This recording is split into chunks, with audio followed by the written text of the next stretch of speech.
Olá pessoal, tudo bem? Bom, hoje a gente está aqui para trabalhar a questão de número 44 de História do Brasil, questão do CACD do ano de 2019. Vocês lembram? Foi o primeiro CACD ministrado pelo IADES, pelo Instituto Americano de Desenvolvimento.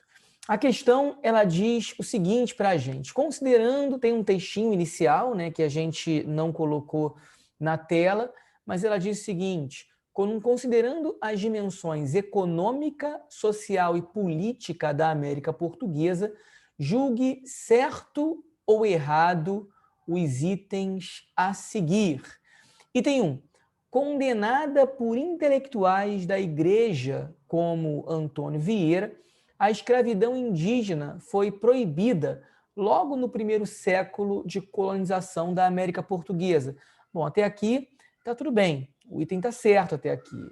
De fato, a gente tem os jesuítas agindo no sentido de estabelecer uma relação profícua com os índios, né, no sentido de inviabilizar a escravidão dos nativos, dos gentios. No entanto, apesar de a escravidão ter sido proibida já desde o século XVI, na prática, a gente percebe que, principalmente, aqueles que agiam à margem do sistema colonial seguiram lançando mão da escravização dos índios ao longo de todo o período colonial. Em maior grau, em uns momentos, em umas regiões, em menor grau, em outros tempos e em outras regiões.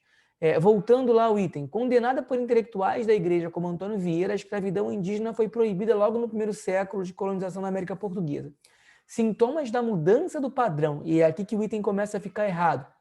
Sintomas da mudança do padrão de mão de obra indígena para o africano ao longo do século XVI foram o fim das bandeiras na capitania de São Vicente e o início da edificação de reduções jesuíticas, como a de Sete Povos das Missões. Bom, as missões jesuíticas vão se estabelecer no século XVII, superando essa região de Sete Povos especificamente, né?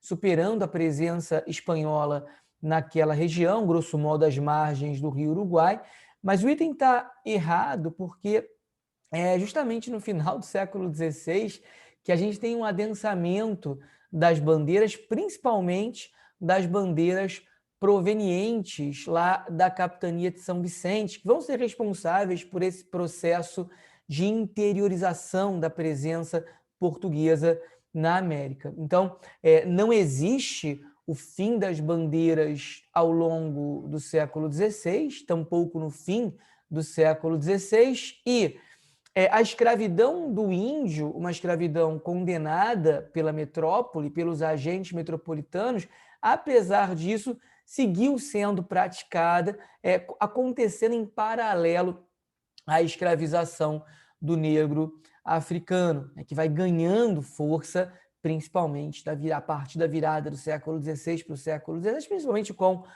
o advento da descoberta do ouro na região das Gerais, na região mineradora. Então, o item está incorreto, não dá para a gente falar que teve fim, as bandeiras tiveram fim na capitania de São Vicente, por exemplo, no século XVI. Item fácil, né? Vamos lá para o item 2. A escassez de meios nas Forças Armadas Regulares de Portugal para guarnecer suas possessões no ultramar motivou as elites coloniais a organizarem meios de defesa próprios, geralmente sem instrução militar formal. Exemplos disso são a construção com a mão de obra indígena de um enorme galeão a mando de Salvador Correia de Sá e Benevite para a própria empresa de reconquista de Angola e a expulsão pelas ordenanças da cidade do Rio de Janeiro dos invasores franceses liderados por Jean-François Duclerc. O item 2 está correto, de fato, as forças militares oficiais eram escassas no âmbito da colônia, era muito difícil policiar um território das proporções da América Portuguesa e eu diria que o Rio de Janeiro se encontrava em condição de vulnerabilidade especial no início do século XVIII, antes de ser feita capital, a cidade ser feita a capital da América Portuguesa, substituindo Salvador. Por questões geopolíticas, principalmente, né, ali o fácil acesso à Baía de Guanabara, desde o século XVI, o Rio de Janeiro é vítima de incursões de corsários e principalmente da atuação dos franceses, patrocinados muitas vezes pelo próprio Estado francês, pelo próprio Estado Bourbon. De fato, a missão lá do Duclerc, ela é neutralizada a partir da ação das ordenanças do Rio de Janeiro. Não confundam essa missão do Duclerc com a missão do Vieux-Gagnon, que acontece lá em meados do século XVI, a França Antártica. No caso da missão do Duclerc, trata-se de evento que acontece ali entre os anos de 1710 e 1711. E também vale mencionar a atuação do Salvador Correia de Sá e Benevides. No Rio de Janeiro era muito comum, né, essa articulação entre os agentes metropolitanos e os indígenas para a defesa da região. Isso foi notório, inclusive, na própria movimentação, na própria articulação para a expulsão dos franceses na França Antártica na década de 1550. Então, o clã dos Sá tinha uma proximidade dos povos autóctones no Rio de Janeiro. Claro, a ausência de uma força representativa, formal, faz com que forças paramilitares se desenvolvam nas principais cidades da América Portuguesa. O item 2 está correto. Item 3. A descoberta de ouro e a consequente circulação de riquezas na capitania das Minas Gerais atraiu grande número de imigrantes para a região, propiciando o surgimento de um ambiente cosmopolita e intelectualmente sofisticado. Bom, é fato que a descoberta do ouro trouxe consigo uma corrida do ouro, né, uma transmigração bastante representativa de muitos aventureiros para a região mineradora, mas não se pode dizer que a região mineradora se converteu em um ambiente cosmopolita e intelectualmente sofisticado. Havia, sim, representantes de uma elite na região mineradora que tinham acesso às ideias iluministas, que representantes das elites que estudaram fora do Brasil, né, estudaram, por exemplo, na faculdade de Coimbra, eventualmente também na França mesmo, mas o ambiente da região mineradora não era exatamente um ambiente marcado pela sofisticação. Via de regra, a gente tem a miséria mesmo, né, graçando aquele ambiente, e só uma parte bem pouco representativa, né, uma parcela mínima daquela sociedade respirava esse cosmopolitismo de que o item trata. Nesse contexto, continua o item, a abertura das primeiras gráficas na América Portuguesa também está errado. As primeiras gráficas se constituem a partir da interiorização da metrópole, já no começo do século XIX, quando da presença de Dom João na América Portuguesa, autorizadas pelo Marquês de Pombal. O Pombal, então, não autoriza. Existe um movimento, né, absolutista ilustrado, que de alguma forma reflete, de alguma forma transborda para a América Portuguesa, desde, grosso modo, a década de 1760, 1750.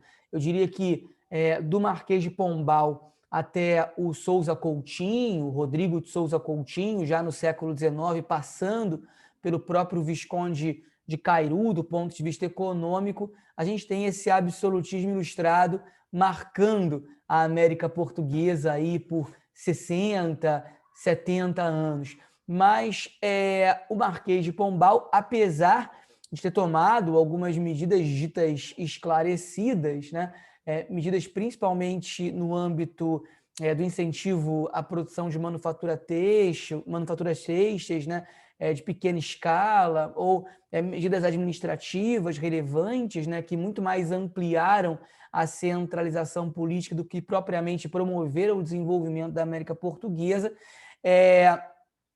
Não consta, né, no repertório das medidas tomadas por Pombal o estabelecimento de gráficas na América Portuguesa. Então, continuando aqui, Marquês de Pombal, no âmbito de um conjunto de medidas ditas esclarecidas que visavam atualizar a relação entre a metrópole e a colônia. Tão pouco a gente pode falar em atualizar essa relação. Na verdade, essas medidas do Pombal buscam marcar mais do mesmo, pelo contrário, garantir a manutenção daquela relação tradicional observada entre a metrópole e a colônia. O estabelecimento das primeiras gráficas na América Portuguesa, diz o item, contribuiria para catalisar a circulação dos ideais revolucionários do mesmo francês entre a elite letrada local. Na verdade, esses livros vêm de fora, né? O acesso por contrabando mesmo, esses livros são produzidos fora do Brasil. Item 4, anulando, portanto, o item 3 está incorreto, anulando o Tratado de El Pardo de 1761, o Tratado de Santo Ildefonso de 1737 retomava o princípio do uti possidetis, consagrado no Tratado de Madrid de 1750, e confirmava para a coroa portuguesa os territórios ocupados no centro-oeste e na Amazônia por meio de bandeiras entradas em monções. É isso aí. O Tratado de Santo Ildefonso se propõe a ser um tratado provisório de demarcação de limites entre a Espanha e Portugal. Ele traz mudanças substanciais, mudanças representativas ali na região do Prata, no sul do Brasil em particular, mas no que concerne ao centro-oeste e ao norte, o Tratado de Santo Ildefonso ratifica aquilo que foi determinado, aquilo que foi negociado no tratado anterior, no Tratado de Madrid. E da mesma forma, o princípio do uti possidetis, que é consagrado em Madrid, é resgatado no Tratado de Santo Ildefonso de 1737. O item 1 e o item 4, bem fáceis. Os itens 2 e 3, talvez um pouquinho mais difíceis, e de todos esses itens, certamente, o item 2 é o mais complicado. A gente volta numa próxima oportunidade, então, pessoal, para trabalhar mais questões de CACDs anteriores. Um grande abraço e até a próxima. Tchau, tchau.